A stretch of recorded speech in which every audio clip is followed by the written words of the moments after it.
अस्सलाम वालेकुम students, second year physics chapter number 17 का ये हमारा लेक्चर नंबर 10 है। और इसमें हमने एक ट्रांजिस्टर के लिए टाइप्स ऑफ कन्फिग्रेशंस को सीखना। ये लेक्चर टाइप्स ऑफ कन्फिग्रेशन का इंट्रोडक्शन होगा। इसमें हम जानेंगे कि कन्फिग्रेशन से मुराद क्या है और कौन सी कन्फिग्रेशंस हैं जिनको डिस्कस करना होता है। बट आगे आने वाले जो लेक्चर्स हैं उनमें हम इन तीन कन्फिग्रेशंस को वन बाय वन जो है वो कवर करेंगे तफसील के साथ। बट ये लेक्चर इनके इंट्रोडक्शन के ऊपर। तो स्टूडेंट्स, पहले मैं आपको बता दूं कि हमें ये कन्फिग्रेशंस रिक्वायर्ड क्यों। तो उसके लिए कुछ बेसिक कंसेप्ट सीख लेते हैं। हमें किसी भी इलेक्ट्रॉनिक सर्किट में एक इनपुट देने के लिए स्टूडेंट्स पहले इसको लेबल कर लेते हैं कि अगर ये सर्किट है तो सर्किट में एक इनपुट जो है वो प्रोवाइड करने के लिए हमें दो टर्मिनल्स जो है वो रिक्वायर्ड है। इसी तरह इस सर्किट से आउटपुट जो है वो हासिल करने के लिए भी हमें दो टर्मिनल्स जो है वो रिक्वायर्ड है। बट अगर आप सर्किट में यूज़ कर रहे हो ट्रांजिस्टर, सर्किट आपका ट्रांजिस्टर के ऊपर कंसिस्ट करता है। ट्रांजिस्टर को आप इनपुट भी दोगे और इससे क्या लोगे, आप आउटपुट भी जो है वो हासिल करोगे। बट आपने अभी देखा कि इनपुट और आउटपुट के लिए आपको इनपुट के लिए दो टर्मिनल्स, आउटपुट के लिए दो टर्मिनल्स, टोटल मिला के आपको 4 टर्मिनल्स रिक्वायर्ड है। बट ट्रांजिस्टर के केस में होते ही 3 टर्मिनल्स हैं। एक और ये हम ट्रांजिस्टर के स्ट्रक्चर में पढ़ चुके हैं, एन पी एन ट्रांजिस्टर हो या पी एन पी ट्रांजिस्टर हो, ट्रांजिस्टर के 3 टर्मिनल्स हैं। एक टर्मिनल जो है वो एमिटर से, एक टर्मिनल जो है स्टूडेंट्स बेस से, और एक टर्मिनल आता है कलेक्टर से। अब हमने जो सर्किट बनाया उसमें ट्रांजिस्टर है, इनपुट देने के लिए दो टर्मिनल्स, आउटपुट लेने के लिए दो टर्मिनल्स। प्रॉब्लम ये निकली कि ट्रांजिस्टर के टोटल हैं ही 3 टर्मिनल्स। 3 को 4 में कैसे कन्वर्ट करें? तो इसका आसान तरीन जो हल है, सोल्यूशन है कि क्यों ना इन 3 में से एक को कॉमन कर लिया जाए, उसको 2 मरतबा यूज़ कर लिया जाए। लाइक आप इनपुट लेने के लिए एमीटर के साथ जो है वो बेस को इस्तेमाल कर लो इनपुट लेने के लिए, और आउटपुट जो है वो हासिल करने के लिए आप कलेक्टर के साथ जो है वो बेस का इस्तेमाल कर लो।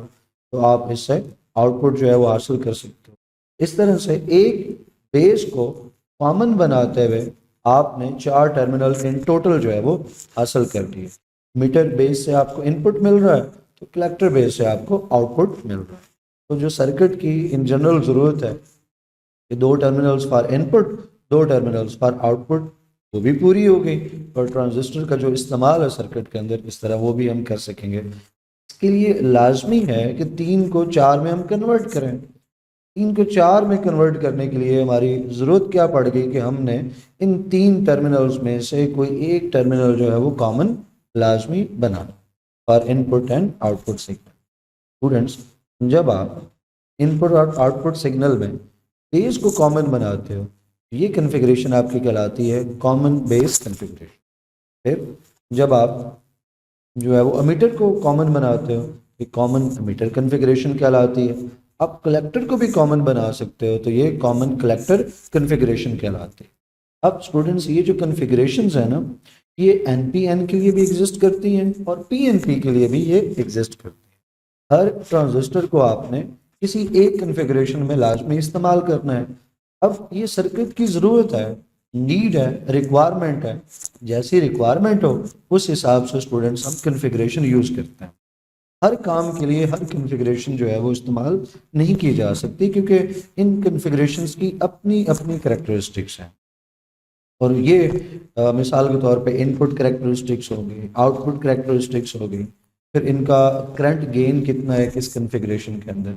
ये सारी जो इनकी कन्फिग्रेशंस की अपनी अपनी करैक्टरिस्टिक्स हैं, अपनी अपनी एप्लीकेशंस हैं। ये हम सेपरेट लेक्चर्स में वन बाय वन इन तीनों को कवर करेंगे। लेकिन मैं आपको बता रहा हूँ कि ऐसा नहीं है कि आप जहाँ चाहें किसी भी कन्फिग्रेशन को यूज़ कर लें, ऐसा नहीं होता।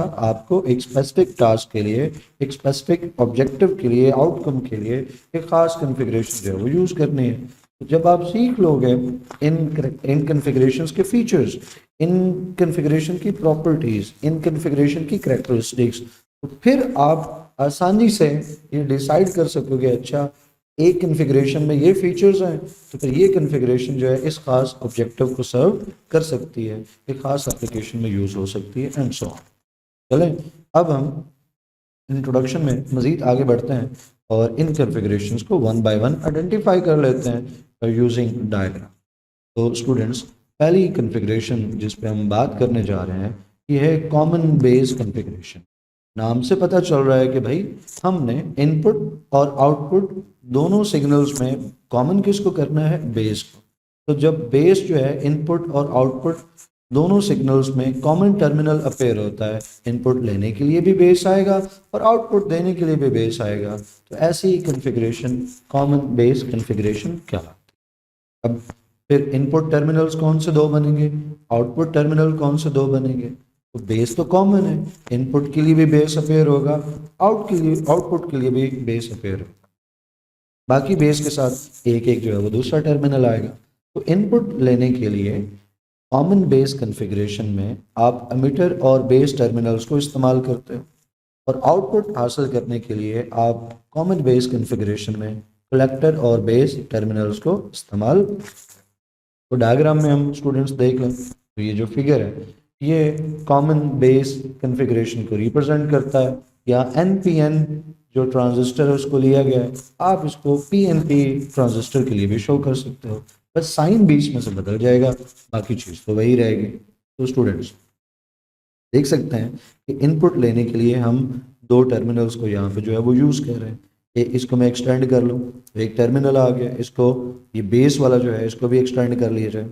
ये स्टूडेंट्स देखें दो टर्मिनल जो है एक और दो इनपुट के लिए यूज़ हो रहे हैं। ये ऊपर वाला कौन है स्टूडेंट्स, ये एमीटर है, नीचे वाला टर्मिनल कौन सा है, बेस।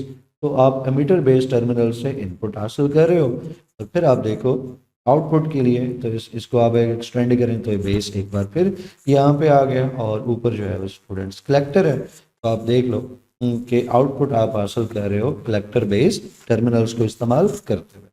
तो इनपुट में भी बेस अपेयर हुआ और आउटपुट में भी बेस अपेयर हुआ, तभी तो ये क्या है, कॉमन बेस कन्फिग्रेशन। स्टूडेंट्स इसी तरह से हम बाकी दो जो कन्फिग्रेशंस हैं उनको भी आइडेंटिफाई कर सकते हैं, उनको भी डिफाइन कर सकते हैं। तो चलें क्विकली उनको भी देखते हैं। नेक्स्ट नंबर 2 पे कॉमन एमिटर कन्फिग्रेशन। नाम से पता चल रहा है कि इस कन्फिग्रेशन में इनपुट और आउटपुट सिग्नल दोनों में आप एमिटर को जो है वो कॉमन बनाओगे, इनपुट लेने के लिए और आउटपुट देने के लिए एमिटर कॉमन टर्मिनल रहेगा। तो फिर इनपुट और आउटपुट टर्मिनल कौन से बने, एमीटर तो दोनों में आ जाएगा क्योंकि कॉमन जो ठहरा, इसके साथ दूसरा टर्मिनल कौन सा मिलेगा। तो कॉमन एमीटर कन्फिग्रेशन में आप इनपुट हासिल करने के लिए बेस और एमीटर टर्मिनल्स यूज करते हो और आउटपुट प्रोवाइड करने के लिए आप कलेक्टर और एमीटर टर्मिनल्स इस्तेमाल करते हो। तो फिगर पे भी एक बार नज़र दौड़ा लें। अगेन ये NPN टाइप का ट्रांजिस्टर है कॉमन एमिटर कन्फिग्रेशन के लिए। स्टूडेंट्स एमिटर, इसका ये कलेक्टर, ये रहा बेस।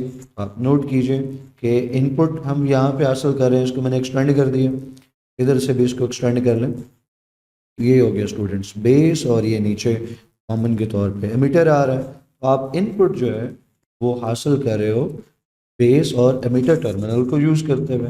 आउटपुट जो है वो आप कैसे बाहर जो है वो निकाल रहे हो, इसको एक्सटेंड करें तो ये टर्मिनल तो कलेक्टर का है, इसको एक्सटेंड करें तो ये टर्मिनल तो हो गया स्टूडेंट एमिटर का। तो आप देखो आउटपुट जो हासिल कर रहे हैं हम वो कलेक्टर एमिटर टर्मिनल्स को इस्तेमाल करते हुए हासिल कर रहे हैं।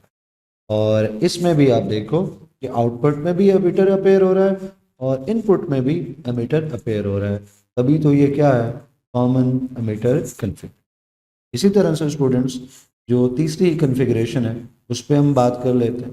थर्ड कन्फिग्रेशन है जी common collector configuration. Again name से आइडिया हो रहा है कि जो आपने कलेक्टर टर्मिनल है इसको इनपुट हासिल करने के लिए भी इस्तेमाल करना है और आउटपुट हासिल करने के लिए भी इस्तेमाल करना है। इनपुट टर्मिनल्स कौन से होंगे, कॉमन कलेक्टर कन्फिग्रेशन में आप इनपुट हासिल करते हो बेस और कलेक्टर टर्मिनल से और आप आउटपुट हासिल करते हो एमिटर कलेक्टर टर्मिनल्स को यूज़ करते हो।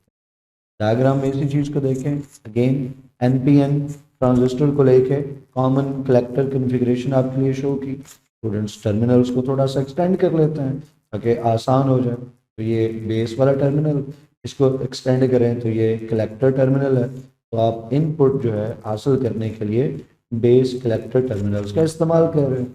आउटपुट में स्टूडेंट्स इसको आगे एक्सटेंड करें, ये एमिटर वाला टर्मिनल, इसको आगे एक्सटेंड करें तो ये कलेक्टर टर्मिनल हो गया। आप आउटपुट हासिल करने के लिए अगेन कलेक्टर और एमिटर का इस्तेमाल कर रहे हैं। अब देखो इनपुट में भी जो कलेक्टर टर्मिनल है वो अपेयर हुआ और आउटपुट हासिल करने के लिए भी कलेक्टर टर्मिनल जो है वो अपेयर हुआ, तभी हम इस कॉन्फ़िगरेशन को कॉमन कलेक्टर कॉन्फ़िगरेशन का नाम दे रहे हैं। स्टूडेंट्स, मुझे पूरी उम्मीद है कि ये 3 कॉन्फ़िगरेशंस इनकी ज़रूरत क्यों बनती है और ये क्या हैं, इनकी फिगर्स वगैरह, इनकी डेफिनेशंस, इनका जो बेसिक इंट्रोडक्शन है आपको हर तरह से क्लियर हो गया होगा। अब यकीनन आप इनकी डिटेल्स जानना चाहेंगे तो 1 बाय 1 इंशाल्लाह हम नेक्स्ट 3 लेक्चर्स में इन तीनों कॉन्फ़िगरेशंस की डिटेल्स को मुकम्मल तौर पे कवर करेंगे। टिल देन, अल्लाह।